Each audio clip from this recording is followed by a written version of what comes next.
Hello and welcome back on Barama today. You're still with me, Lane Robla, and I have my very special guest that I mentioned earlier, Joseph Star Maria, here with me. How are you doing, Joseph? Hi, Elaine. How are you? I'm good. Thank you for asking. And we're here to talk about the first Asian Portuguese Community Conference, or the APCC, which apparently is happening in Malacca from the 27th to 30th of June. Now, perhaps you can tell us a little bit more about this. Could you explain what this conference is all about?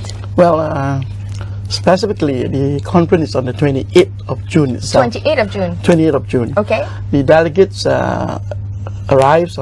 most delegates arrive on the 27th. Okay. And, of course, on the 28th, I said the conference drags on from the 8:30 in the morning with the official opening of the Honorable Chief Minister of Malacca. Okay.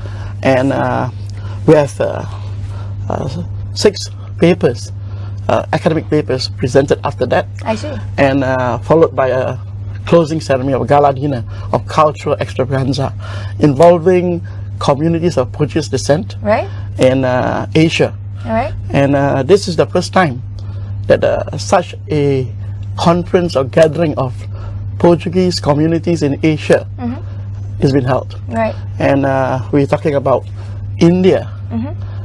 We're talking about Damau Diu Goa from India. Right. We're talking about Sri Lanka, the community of Sri Lanka, who has got traces of Portuguese origin and also practice the Portuguese culture there still. Right. And communities in Thailand, in Singapore, Right. in Perth, Australia, Right. in Indonesia, Jakarta, Right. Flores, Maluku, Ambon. This is amazing. It's something that has never happened before, and the communities that still maintain the cultural traditions of the local Portuguese community in the respective countries are coming to Malacca, the historical state of Malacca, and to discuss how are we able to sustain and continue to protect this wonderful heritage of ours, a mixture of local and with Portuguese influence. Right. I can imagine, because the integration would have happened a long time ago. I mean, when it first came, the Portuguese arrived, I think, in the 1600s.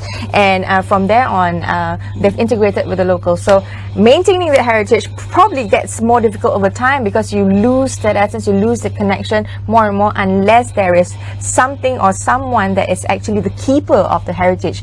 Now, how many people do you expect to be attending this conference? Well, at the dinner itself, we expect the attendance of 500 people. Of the conference itself, as I mentioned, the countries concerned, they are bringing delegations, especially Indonesia, the largest delegation, about 70 people. And we expect the conference proper to have about 300 people attending. 300 people attending? 300 people attending. Those who are academics, those who are interested in the history, culture, Creole language, and the list of papers that we presented is excellent. We have very qualified people who have done research on the Creole language of the Portuguese in the respective countries. Right. And I understand that it's also in conjunction with an annual festival. Can you tell us about that?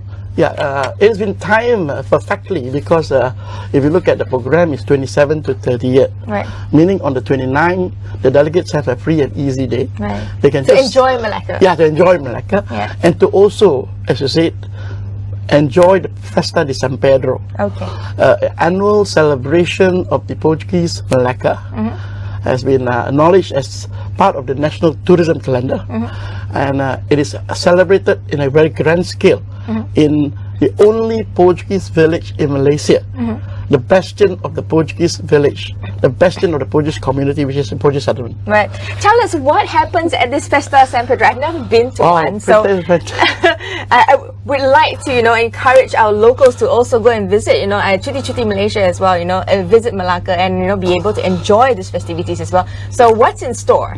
So, Malacca is a cultural melting pot. Yes, right? It is. So is the entire Malaysia, but even more concentrated. Yeah, Malacca in Portuguese settlement, in San Pedro Festival, go back to Portuguese settlement, San Pedro Festival, if you ask me, it is yearly attracts probably 50,000 people. Wow. For that 4 days of celebration. That's huge crowd. Yeah, huge.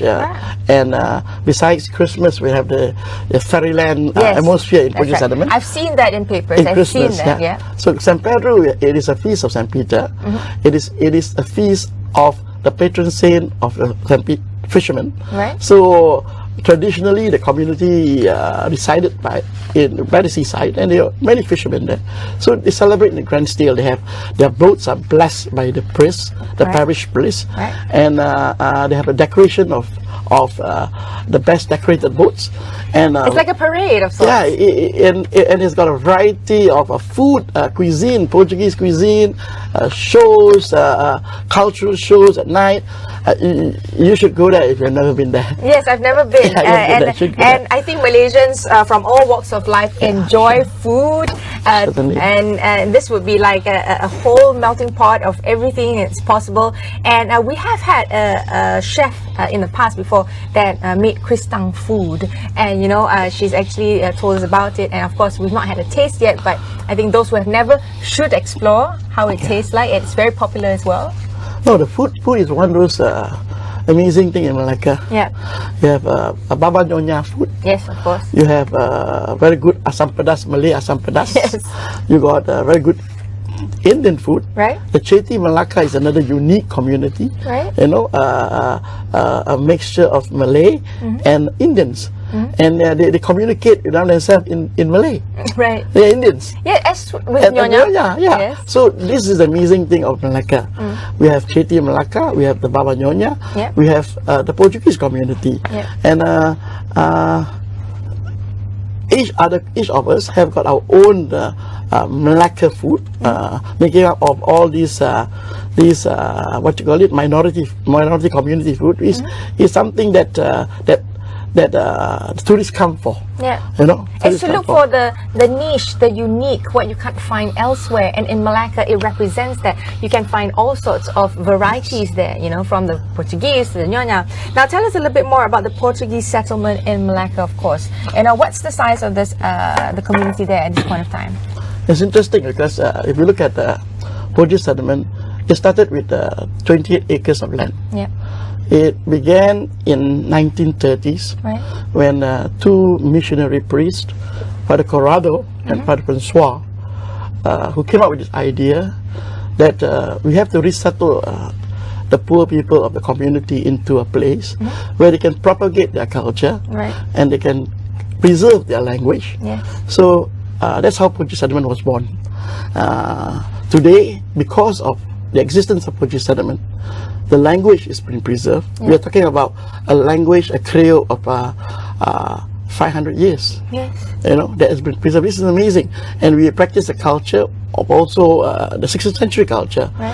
When I go to Portugal, when I speak them in my language, they understand. Oh, they do? They do a little. But I find very difficult to understand their language. Because evolution of words, Yes. We have intermingling of local dialects. Like the Malay language, jendela, armario, soldado, are all the root word of Portuguese language. So 300 over words from the Portuguese has been incorporated in Bahasa Malaysia. So besides that, coming back to Portuguese settlement, we presently have about 1,200 people, and the whole of Malacca is about 3,000. But in Portuguese settlement, there is a constraint of housing facilities because one family or three families into one houses, and that is one of those problems that we face. And of course, it's only I repeat, it's the only village in the entire country that the Portuguese community resides homogeneously. And in language and culture and traditions, you cannot hope for the preservation of a language if you do not communicate. So Portuguese settlement is a place where they communicate. And we would want it, the majority call it Malacca Portuguese rather than Kristang. Because if you translate Kristang, it means Christian. Right. We don't speak a Christian language. And there isn't one. There isn't one, right? Yes. So we speak a Malacca Portuguese language, Right. a Malacca Petios or Creole. So the experts will say that we speak a language, a mixture of Malay, Portuguese. In fact, some historians, I can remember the first historian, very renowned, Father Pintado, who has written many books and translated many writings from Malaysian archives. He termed the Malacca Portuguese as Luso Malay, Okay. Lusitanian Malay. What is Luso Malay? Exactly. We are coming to what's Luso Malay Right. and Luso world. Right. What is the Luso? Luso meaning the Malacca Portuguese, also I said mentioned as, could be regarded as Luso Asians, the Asian people who have come under the cultural and multi-ethnic sway of the Portuguese Empire, Right. and still retain the aspects of Portuguese language, Right. the Roman Catholic faith, Right. the culture practices a fusion of food resulting from these influences. Right. Okay. Right? So this is why Portuguese settlement is important. Right. Without Portuguese settlement, I reiterate, I think the future of a community will be very dim. This is something that I would like to inquire a little bit further, because it is not easy with modernization, with migration, with people not doing what they used to do. The cultural heritage is slowly eroding of sorts. Do you see that as a challenge? Do you see that this is happening, or is there an avenue for us to be able to continue to preserve and hold this dearly? I think that's a fact that you mentioned, but we need a place to celebrate our festivities. Yeah. Portuguese settlement is the only place where a homogeneous environment exists. Yeah. Even though those have migrated, Yeah. not only in the peninsular states, those who migrated overseas, Yeah. they find the Portuguese settlement as the cultural home. Right, so They come back. it is sort of like a homing device. You know Exactly. how people okay, this is home to me. Even if I go back there, I can find the roots. I can find relatives. I can find people that I'm familiar with, that I knew and I grew up. That's the question, because with migration, the dilution starts to happen. Do they come back? Do you see that happening? It's been proven. San Pedro, they come back. Yeah. Natal, Christmas, they Doesn't come back. matter where they are. It doesn't matter where they are. Wow. And the minute when they hear something happening in Portuguese settlement, they get excited. they will find ways and means to come back. Right. So come back to the importance of Portuguese settlement. Yes. Even though there's migration, Yes. even though there is this fear of what do you call it, developments around it. Yes.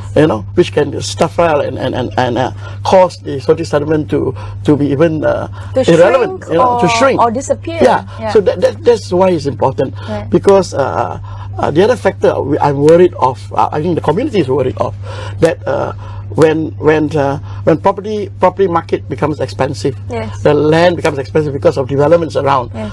Our people or people who live in Portuguese settlement start selling off their land. Yes. And there's no provisions in law; they cannot sell. Yes.